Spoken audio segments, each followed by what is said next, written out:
I knew right away Bob did it. He'd always wanted our maple gone. It was a bright morning. I had my coffee on the porch. The sun hit the yard just so. The maple had been a red thumb of color against the beige houses. My husband Henry planted it the week we closed on the house. He planted it with 2 dirty hands and a grin like a kid. We ate under that tree for 20 years. Birthdays. 4th of July, Thanksgiving casseroles cooling on the deck rail. The tree held more than shade. It held him. The leaves were wrong. They looked like someone had salted them. They were dark in a way leaves don't get dark. The bark at the base looked slick, like something oily had been poured and had run down in thin black veins. When I knelt, the smell bit my throat. Not soil smell. Chemical. Clean and mean. I called the neighbor across the street, Mrs. K. She came over with her phone to take a picture. Her hand shook. "Ellie," she said, "what on earth?" "Someone poured poison on his roots," I said. "Who would—" "Bob," I said. I didn't have to make a question of it. There weren't many men in our cul-de-sac who had a habit of showing up scowling.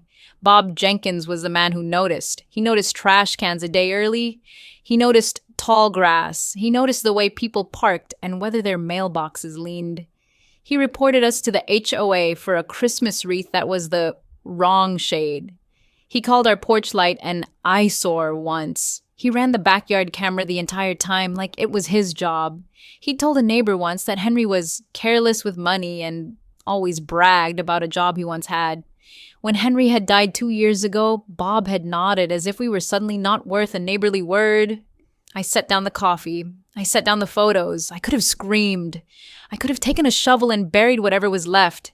But Henry had been calm. He was the one who read the instruction manuals and fixed the leaky faucets.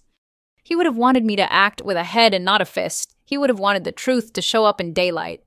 We did things right. That was the first rule.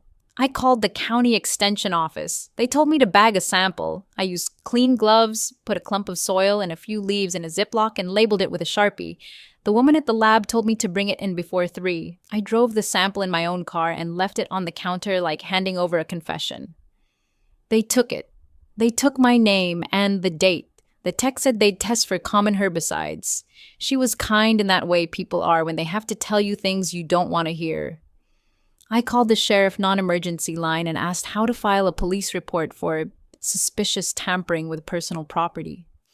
The woman who answered said the word vandalism into the phone, and it felt right. She suggested we gather evidence, photos, videos, witnesses the lab result when it came in.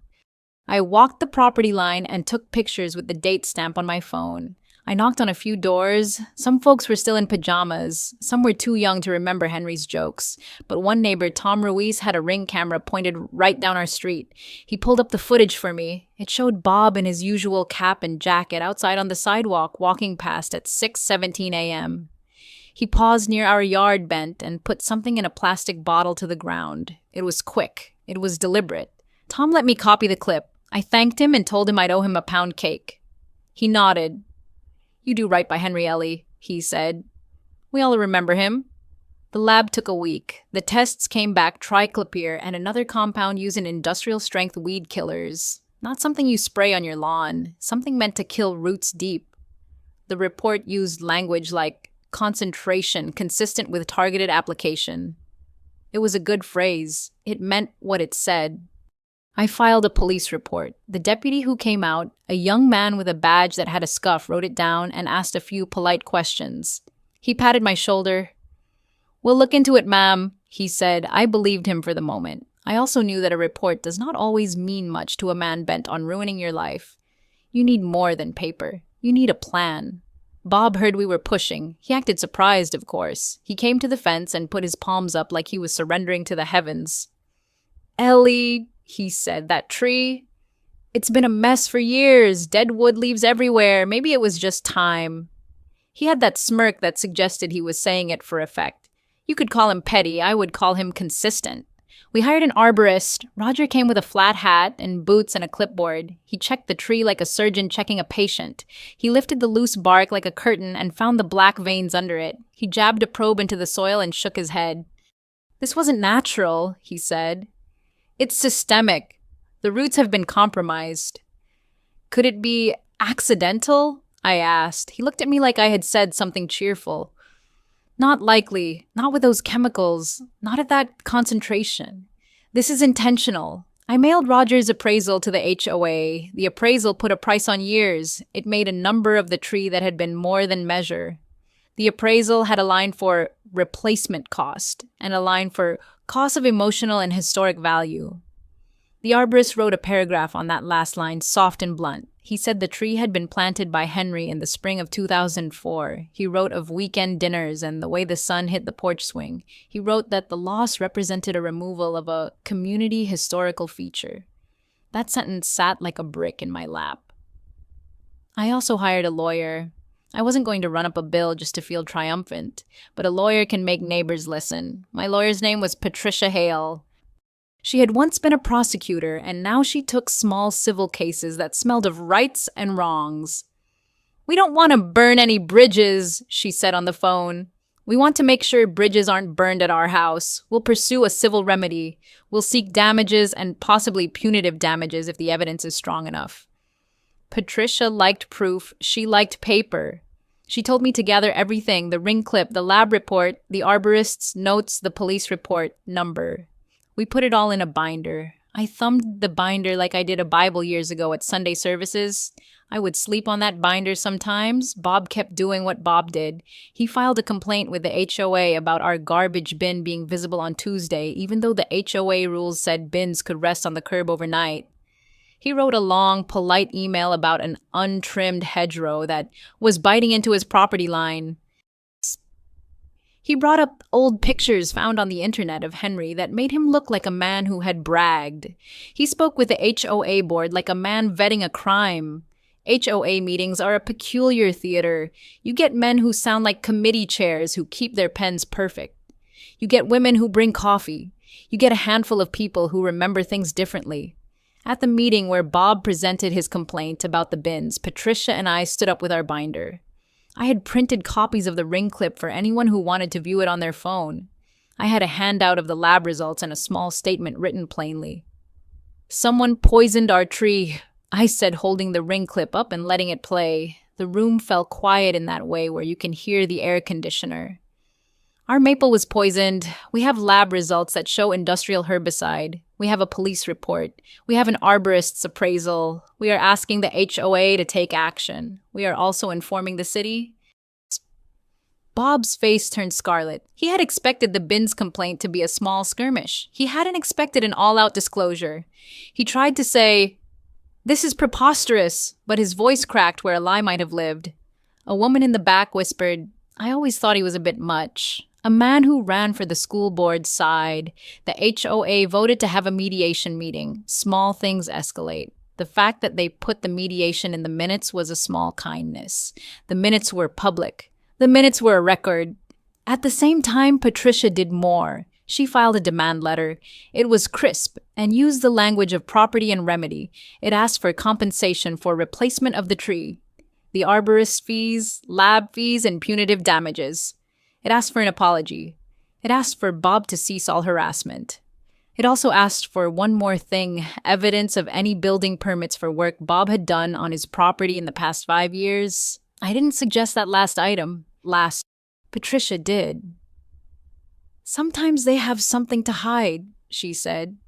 "Sometimes little men overreach." So we looked into the building records at City Hall. The building office smelled like old paper and new coffee and bored civil servants. It was also where small sins showed up on record. We made a few calls. We found a file with Bob's name and a blank where a permit would be. There were receipts for lumber stamped and dated for a new deck slab and some stonework. But there was no permit. The lack of a permit was small and loud. On a slow afternoon, I went by Bob's property and looked at his backyard. He'd extended the deck out toward our property the way some men extend their opinion. The new stone ledged farther than the old one. It put his grill closer to my bird feeder. It put his potted plants like sentinels of a new border. I took pictures and measured with my phone. I recorded the distances the way one marks territories. Patricia filed a complaint with the city's building inspector. They sent a notice to Bob. He said it was a misunderstanding. He called folks and said he had permission in practice. The inspector is a different kind of person. He does not like being lied to. He likes permits. He likes rules. The The city's building department opened a file. They assigned an inspector, Mr. Donaldson, who liked his paperwork, like some folks like their guns clean and ready.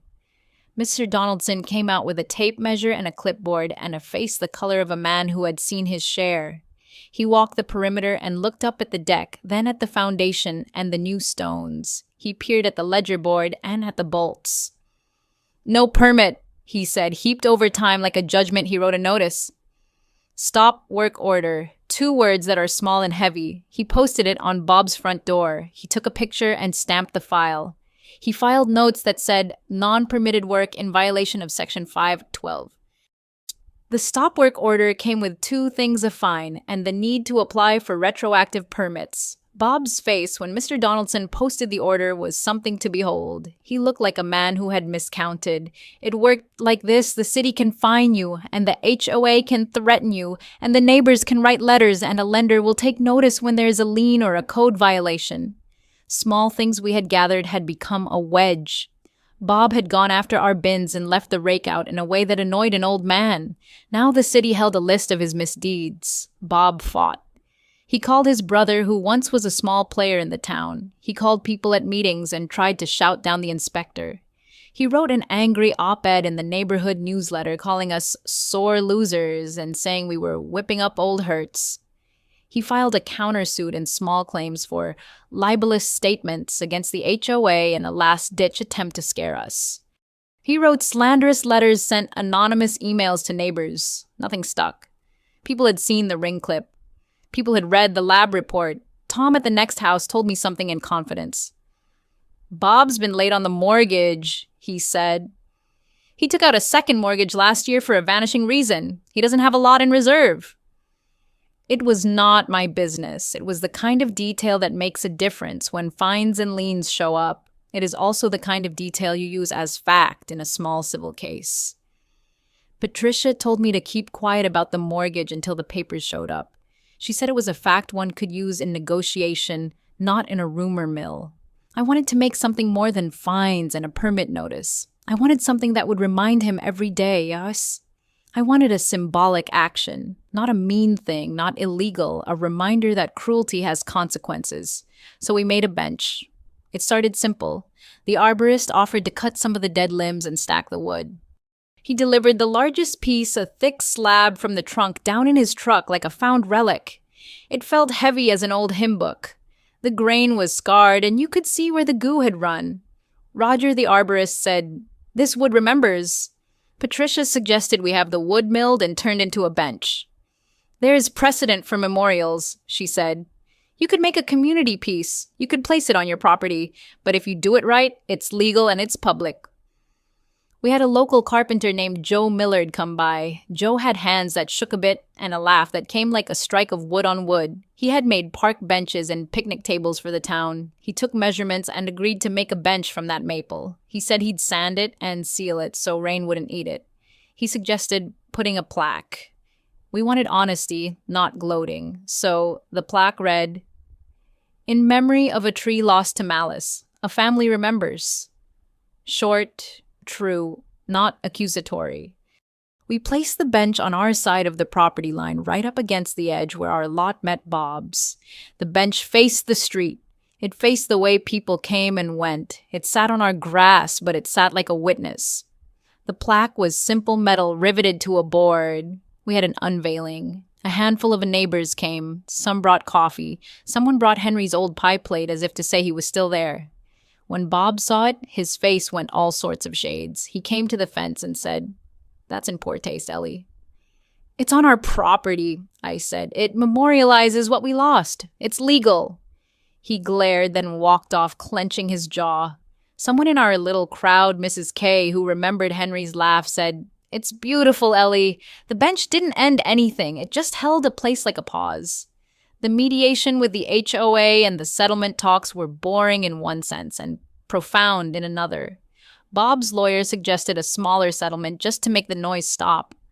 Patricia countered with the arborist's valuation, the lab fees, and punitive damages. The presence of the stop work order had shifted things. The bank that held Bob's mortgage did not want to be in a position with a property that had unpermitted work and pending fines. The lender's counsel urged caution. The numbers we had were not petty. We settled. Bob agreed to pay a sum for the replacement tree, suspended fines and costs related to the arborist and lab.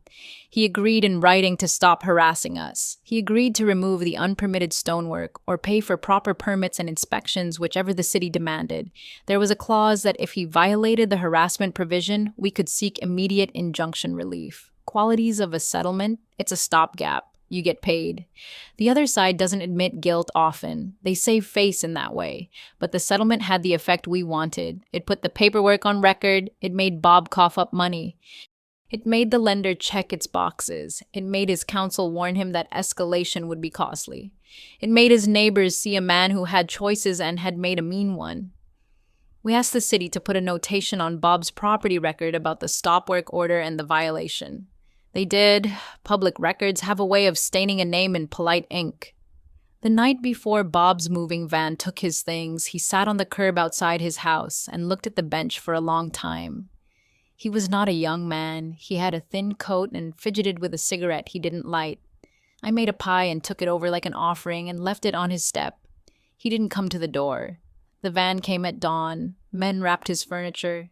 He watched with a face like someone who had misread the end of a book. Someone had bought the house at a discounted price. The bank had pressed. There had been an auction whisper. Folks don't want a house that has a lean or ugly history. Folks especially don't want a house when the neighbor's yard has a plaque that says simply, "In memory of a tree lost to malice." When the truck went down the street, he turned and looked back at our yard. We happened to be on the porch. I was sitting on the bench. The wood under me was warm from the sun. I could feel the scarred grain under my jeans. I looked at him and I smiled, small and even. I did not wave. I did not say anything, not one swipe of glory. "Goodbye, Bob," I said to the air. He gave me a look, half apology, half complaint. He walked his boxes like a man carrying stones. The mover's truck passed under the bare branches where the maple had been. The stump remained small and solemn. Roger had ground the roots. There was room now for something new. People came by over the following months. Some shook my hand. Some told stories about Henry, how he used to make the best lemonade, how he'd fix a lawnmower in 15 minutes flat. The bench became a place where folks left notes sometimes. Kids sat on it, and old men rested while walking dogs. It served its purpose as a place. I planted a young red maple sapling in late fall. Roger selected a healthy stock. Planting a tree is not the same as planting a memory. It is an act of faith. But still, I planted it. I watered it with a kettle like I'd watered seedlings in a greenhouse decades ago. I told it nothing fancy. I just told it to grow. I did not gloat. Retribution had a short lifespan. Justice had a longer arc. The bench was not a trap. It did what I hoped it would. It held a memory. It reminded people what neighbors could do, both good and bad. It reminded me that houses are more than brick. They are the sum of small daily kindnesses and the small daily cruelties we allow or we cut off. Some nights I sit on the bench and talk to the sapling. I tell it about Henry and how he loved his coffee with too much sugar and how he would have wanted the hedgerows trimmed on Saturday. I tell it not to mind the neighbors. I tell it to reach for the sun. The town paper printed a thin piece about community harmony, and they used a picture of the bench. Bob's name wasn't in print. The stop work order and the settlement are public records. There will always be a set of papers somewhere that you can pull if you care to look. For the rest of the neighborhood, the story is just a memory of how things resolved. Once a man knocked on my door. He was middle-aged and had the look of someone who had held a worry for too long. "My sister's husband," he said. "He's like Bob. I don't know what to do." He had that look of a man who wanted advice. I told him to document. I told him to get evidence. I told him to call the county extension, to talk to a neighbor with a camera, to get an arborist to spell it out in paper, and to speak in public. "Don't meet anger with anger," I said. "Meet it with paperwork and people." "That's not much of a story," he said. "It is to the bank," I said. We aged in place a little. The sapling grew a few inches each summer. The bench creaked in the fall. Mrs. K brought over the lemon meringue she used to make for potlucks. Tom would say, "Give the sapling a chance."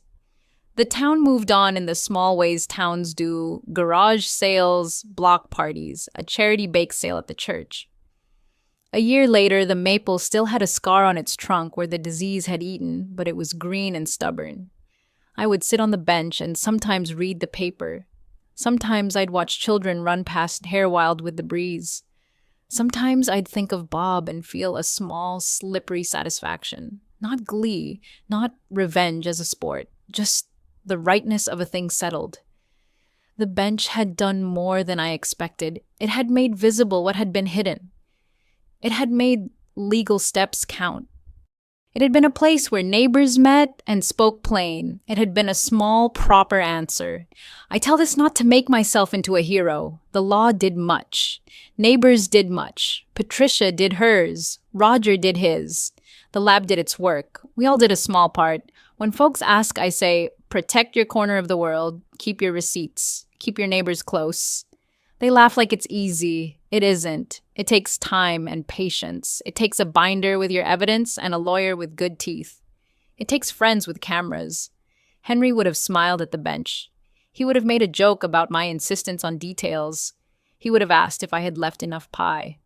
On a clear morning, the second spring after the tree died, I sat on the bench and watched a small red leaf unfurl on the sapling. It trembled like a child's hand. I felt the memory of Henry in the press of the sun, and I felt the memory of what we lost. Then I felt something else, the slow, certain truth that a home is where you keep your respect for people and where you make sure no one thinks they can take it away on a whim.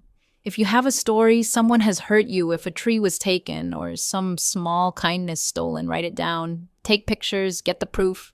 Don't meet a mean man with his own mean. Meet him with work, with neighbors, and with law. It is the slow, honest justice. It will hold up better than any scream.